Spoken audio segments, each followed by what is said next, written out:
Assalomu alaykum qadrli yurtdoshlar. Psixomet 24 klinikasi Navro'z ayyomi bilan bizning klinikamizga kelib tuzalib ketganlardan eksklyuziv intervyu olish uchun bir fursat paydo qildi. Mana o'sha video. Qo'rquv, vahima, xavotir, qaltiroq, ichlarim qaltirardi, yuragim tez urardi. O'lib qolaman, hamma narsadan o'lib qolaman. Ovqat yesam ham shu bir narsa bo'lib qolsamchi, o'lib qolsamchi, bolalarimga qarabam misol uchun, voy, men o'lib qolsam bolalarim nima qiladi deb YouTube orqali ko'rib, mana shu natijalarni ko'rib, mana shu Toshkentgacha keldim. Mana shu o'tiribman mana.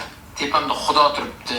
Bismillah deb gapiryapman. Bu kasallik hech qachon odamda yuzida namoyon qilmaydi. Ko'rgan odam soppa-sog' Ko'rgan odam bo'ladi. misol soppa-sog'sanku deydi. Bu odam kasallikni ichida yashaydi-da. Lekin tashqarida ko'rgan xotini, aka-ukalar ko'rsa, bu soppa-sog', bu jo'rta qilyapti deydi. Mana Yo'l qo'ymaydi bu kasallik. mana bizning ishxonamizga kelgan kepkali bola. Mana shu kepkali bola. Lekin bu yoqdagi kepkali bola boshqa,